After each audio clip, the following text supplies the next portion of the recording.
Denton was once known as the quickest draw in town, but riddled with increasing guilt over the losers in his gun duels, one of them was a teenage boy, he became an alcoholic wreck and the laughingstock of the community. A mysterious salesman named Henry J. Fate causes Denton to inexplicably regain his expert shooting and once again inspire the respect and awe of the townfolk. Denton explains to Liz, a saloon girl, that this will only cause reputation hungry gunslingers from miles around to seek him out and invariably kill him. He cleans himself up and goes sober, but only, he says, so as to die with dignity. Just as Denton predicted, soon enough a challenge delivered in which Denton dares not refuse. The still weary and not so sure handed Denton practices in the desert for his suicidal duel, but he misses his targets miserably and concludes that he must skip town. As he packs his things and tries to flee under the cover of light, he strikes up a conversation with Fate, who seems to know things about Denton and offers him a way out. Fate offers him a potion guaranteed to make the drinker the fastest gun in the West for exactly 10 seconds. Denton's skeptical, but Fate goads him into drinking a free sample, after which Denton immediately realizes the benefits. At the,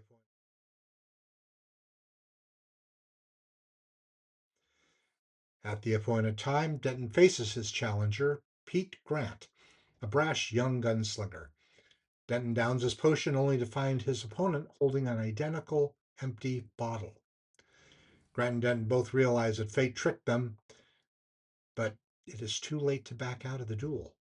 Each man shoots the other in the hand, causing injuries which are minor but forever ruin the men's inability to pull a trigger. Denton tells the young opponent that they have been blessed because they will never be able to fire a gun in anger. He tells Liz that Grant is lucky because he was given this lesson early. Henry J. Fate tips his hat to Denton and rides quietly out of town. Dan Duryea was educated at Cornell University and worked in the advertising business before pursuing his career as an actor. Duryea made his Broadway debut in the play Dead End. The critical acclaim he won for his performance as Leo Hubbard in the Broadway production of The Little Foxes led to his appearance in the film version in the same role. Dan Duryea was definitely the man you went to the movies for and loved to hate. His sniveling, deliberate, taunting demeanor and snarling, flat nasal tone set the actor apart from other similar slimeballs in the 1940s and 50s.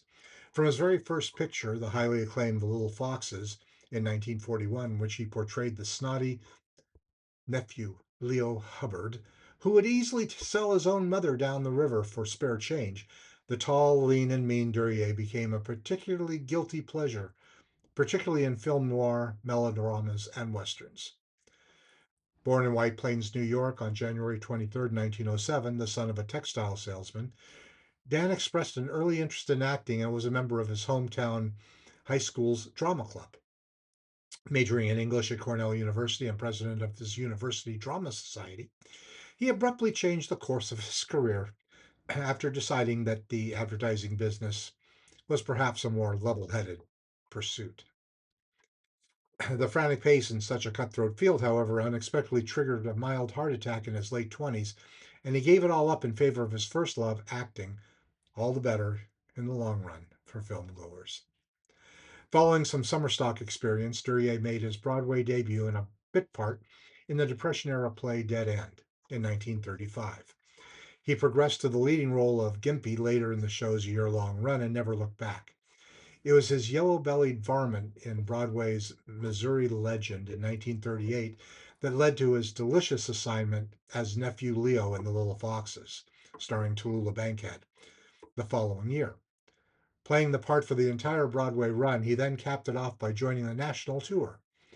Fortunately, when Samuel Goldwyn bought the film rights, Duryea was not excluded, and the actor made his highly auspicious film debut in The Little Foxes, 1941, with Bette Davis replacing Ms. Bankhead as the mercurial Regina. Broadway became a distant memory for Dan following his move to films, and he never returned. Seldom venturing into the nice guy area, Audiences continued to revel in his perpetual mean streak and waited anxiously for his character to receive his comeuppance by the end of the last reel, whether by gunshot, poison, or even the electric chair. Co-starring in A-quality films at the onset, he played a henchman in Billy Wilder's Ball of Fire, 1941, opposite Gary Cooper, then played Cooper's nemesis again, both as a snide reporter in The Pride of the Yankees and as a gunslinger who takes pot shots at him in Along Came Jones. He continued to harass other stars too, none more so than Edward G. Robinson in the dark and superb Fritz Lang film The Woman in the Window, 1944. Again, a blackmailer. And Scarlet Street, 1945, an art forger. He signed with Universal at the peak of his villainy, but the post World War II move resulted in a lessening of quality films. More often than not, he found himself mired in such B-grade outings as Black Bart, 1948, The River Lady, also 1948. His talents were blighted in light comedy as well, as the case of his starring butler role in White Tie and Tails, 1946, where he is somewhat overshadowed by Ella Raines and William Bendix. Once a scoundrel, always a scoundrel was his motto. He redeemed himself somewhat for his unsavory work with fine actor in another part of the forest, this time playing Oscar Hubbard in a prequel to The Little Foxes, and in Crisscross 1949, wherein he gets off both Burt Lancaster and Yvonne De Carlo. While most of Duryea's 1950 films were considered average, more sympathetic roles surfaced for him in the form of Chicago Calling in 1951, Thunder Bay 53, Battle Hymn 1957, and Kathy O 1958. The 1950s also saw a notable move towards TV. This included his own brief series, China Smith, 1952, The New Adventures of China Smith, 1954, along with guest appearances on such popular series as Wagon Train, 1957. He received an Emmy nomination in 57 for one of his rare nice guy roles in an episode of General Electric Theater. Duryea's celluloid reputation as a heel did not extend into his personal life.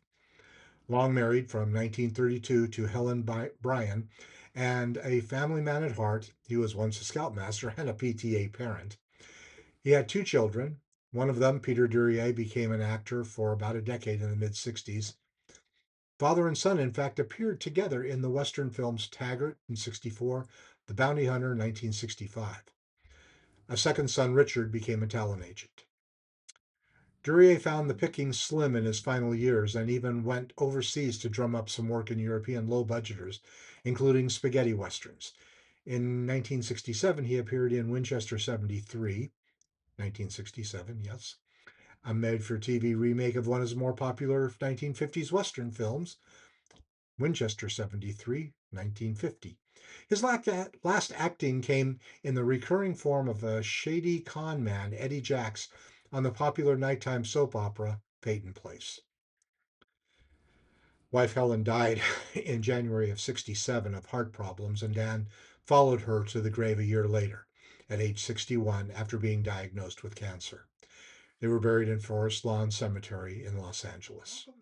Malcolm Atterbury, born February 20th, 1907, died August 16th, 1992.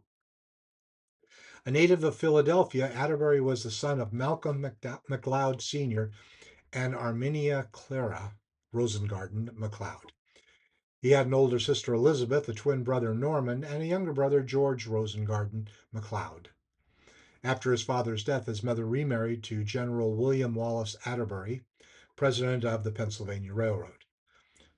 Through this marriage, he had a half-brother, William Wallace Atterbury Jr.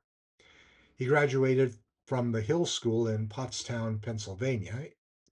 In the mid-1930s, Atterbury decided to pursue a career in drama. He enrolled at Hilda Sprong's Dramatic School using an assumed name. Later, after revealing his true identity, he went on to finance a summer theater for the Hilda Sprong players at Cape May, and they in turn asked him to be their managing director. Atterbury was a devoted theater actor. He owned and operated two theaters in the Adirondack Mountains in New York, the Tamarack Playhouse in Lake Pleasant, New York, and the Albany Playhouse Company in Albany. He also appeared on Broadway in the original cast of One Flew Over the Cuckoo's Nest as Scanlon. Atterbury is probably best known for his uncredited role in Alfred Hitchcock's North by Northwest as the rural man who exclaims, "That plane's dustin' crops where there ain't no crops." 4 years later, Atterbury appeared as the deputy in Hitchcock's The Birds. He further appeared in such films as I Was a Teenage Werewolf, 1957, Crime of Passion, 57, Blue Denim, 59, Wild River, 1960, Advise and Consent, 1962, and Hawaii, 1966. His last film was Emperor of the North, 1973. Atterbury made frequent appearances on television.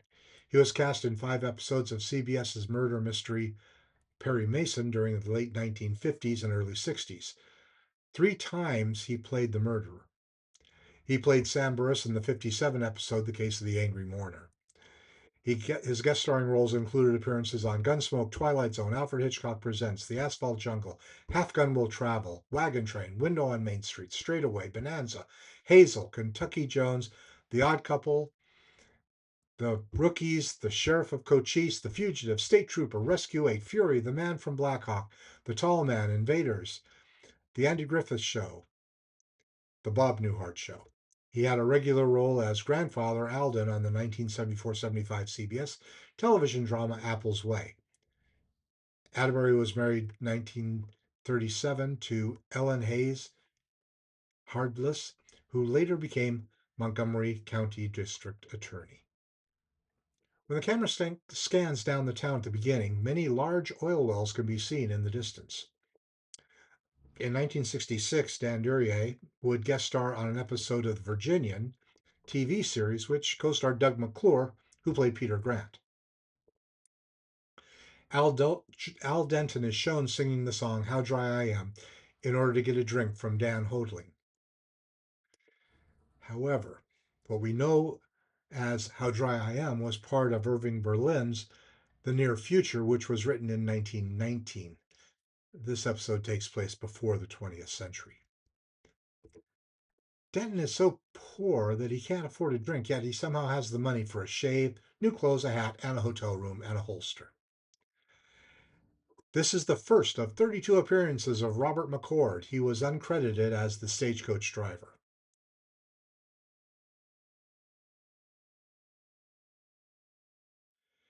Henry J. Fate, Malcolm Atterbury, the dealer in Everything States' magical elixir, his fast gun developer, and the man who drinks it becomes the fastest gun around.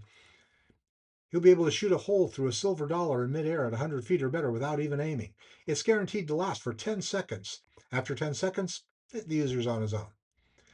Even though the potion supposedly only lasts 10 seconds, the gunfight in the saloon against Al Denton and Pete Grant, the men don't draw until 31 seconds after of screen time has passed, which is well past the 10 seconds Mr. Fate states the effects of the elixir will last.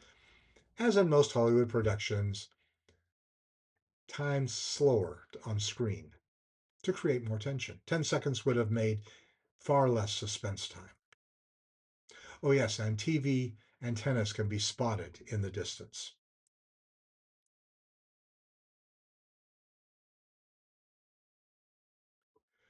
While I thoroughly enjoy this episode, it's not on my top 10 list. I thought the acting was fine, and to see some of the early performances by Doug McClure, Martin Landau entertaining, I felt it was a good morality play, but it never really got me like the other Twilight Zone morality plays did. I give it 3 out of 5 stars.